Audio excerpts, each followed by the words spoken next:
కొన్ని గవర్నమెంట్ బ్యాంకులతోటి ఇవ్వారాలంటే కావలసిన ప్రాథమిక అర్హతలేంది అంటే ఎంతసేపైనా సరే షీదర కాకుండా ఓపికతోటి ఉండాలి. ఎన్ని కౌంటర్లు తిప్పినా కసురుకోకుండా తిరగాలి. ఎన్నిసార్లు రమ్మన్నా గులుగకుండా ఓవాలి. లంచ్ తర్వాత అని చెప్తే అప్పటిదాకా ఆగాలి. ఈ లక్షణాలన్నీ కలిగి ఉండి అన్నీ ఓర్చుకున్నోళ్లే విజయవంతంగా బ్యాంకుల లావాదేవీలు పూర్తి చేసుకొని అకాలంలో బయటకు వస్తారు.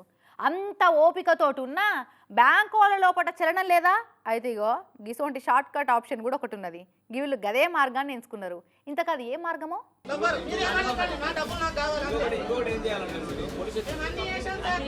ఈడ బ్యాంకులు అంగీలిడిచి బనీలతోటే కూర్చున్నారు కదా. వీళ్ళంతా ఆదిలాబాద్ చుట్టుముట్టు ఊర్లలో ఉండే రైతులు. అలా ఖాతాల పడ్డ పత్తి పంట పైసలను బ్యాంకోళ్ళు ఇయ్యకుండా మొండిషై చూయిస్తున్నారని అనుకుంటా కడుపు మండిన రైతులు ఇట్లా బ్యాంకుల బనీళ్లతోటి కూర్చొని నిరసన చేసిరు.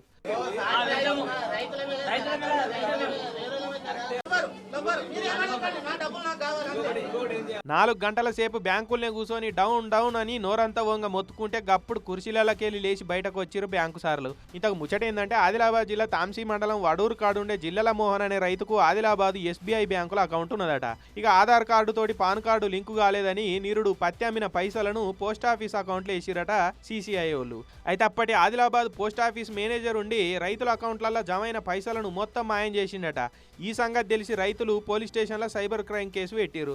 దాంతో సైబర్ క్రైమ్ పోలీసు వాళ్ళు రైతుల అకౌంట్లను ఫ్రీజ్ చేసిరు. మళ్ళా కలెక్టర్ రాజర్షి సార్ జోక్యం చేసుకొని రైతుల పైసలు ఆపకుండా వాళ్ళకి ఇయ్యురు అని ఆర్డర్ వేసిండు. దాంతో ఆ ఫ్రీజ్ అయిన అకౌంట్ల నుండి పత్తమ్మంగా వచ్చిన పైసలను రైతుల ఖాతాలకు ట్రాన్స్ఫర్ కొట్టిరట పోస్టల్ శాఖ వాళ్ళు. అయితే కొంతమంది రైతుల ఖాతాలో ఆ పైసలు జమ అయినాయట కానీ అయితే ఇంకొంతమంది ఖాతాలో పైసలు రాలేదట. ఏడాది సంది బ్యాంకు చుట్టూ చెప్పులరేటట్టు తిరుగుతున్నారట వీళ్ళు. మళ్ళీ చిన్న కొత్త రూపాయలు కాదా, ఒక ఆయన 1,00,000 రూపాయలు రావాలన్నట, ఇంకో రైతుకు 75,000 రావాలన్నట, ఇంకో రైతుకు 2 లక్షలు రావాలన్నట. పైసలు ఆపే వరకు బ్యాంకుల్నే బనీళ్లతోటి నిరసన చేసిరు. ఇక దెబ్బకే మేనేజర్ సార్ బయటకు వచ్చి ఒక సైబర్ ఫ్రాడ్ జరిగింది 2024 ఏప్రిల్లో. ఢిల్లీ పోలీస్ వాళ్ళు మా LHO ఢిల్లీ వాళ్ళకి ఇన్స్ట్రక్షన్స్ ప్రకారం ఒక హోల్డ్ పెట్టారు. కానీ ఆ మన ఆదిలాబాద్ పోలీస్ నుంచి ఇన్స్ట్రక్షన్స్ వచ్చి హోల్డ్ తీయడానికి కొంచెం సమయం పట్టింది. మేము ఆల్రెడీ ఇప్పుడే మాట్లాడాము, ఢిల్లీ వాళ్ళతో మాట్లాడాము, పోలీస్ డిపార్ట్మెంట్ వాళ్ళు ఇచ్చిన లెటర్స్ అవన్నీ కూడా పెట్టాము. ఆల్రెడీ బ్రాంచ్ వాళ్ళు 1-2 నెలల నుంచి వాళ్ళతో ఫాలోఅప్ చేస్తున్నారు. వాళ్ళు ఏవో 2-3 అక్నాలజ్మెంట్లు పేపర్లు అడిగారు. ఆ 2-3 పేపర్ డిలే అయింది. డిలే వల్ల కొంచెం లేట్ అయింది. అదట కథ. కేసు అయింది కాబట్టి పైసలు ఆగిన ఇన్నొద్దులు ఢిల్లీలతోటి మాట్లాడి మాపటికెళ్ళి రైతుల ఖాతాలో పైసలు పడేటట్టు చూస్తామని హామీ ఇచ్చిర్రు. ఇయాల గప్పుడు నిమ్మలమై నిరసన ఆపిర్రు రైతులు. మరి ఇదే పని ముందుగాలు చేస్తే ఏమవుసారు ఏడాల్సింది ఏం చేసిరంటే మేము ఆలస్యం చేయలే, పోలీసు వాళ్ళ దగ్గరనే ఆలస్యమైంది అంటున్నాడు బ్యాంకు మేనేజర్ సారు. ఎవరు తప్పైనా నడిమిట్ల నలిగిపోయింది, నష్టపోయింది రైతులే.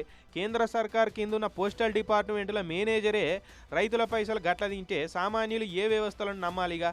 అలాగ తగ్గట్టు బ్యాంకు వాళ్ళు కూడా ఇట్లా తాత్సారం చేస్తే మా గత్యం కావాలని గోస చెప్పబట్టిరు పాపం రైతన్నలు.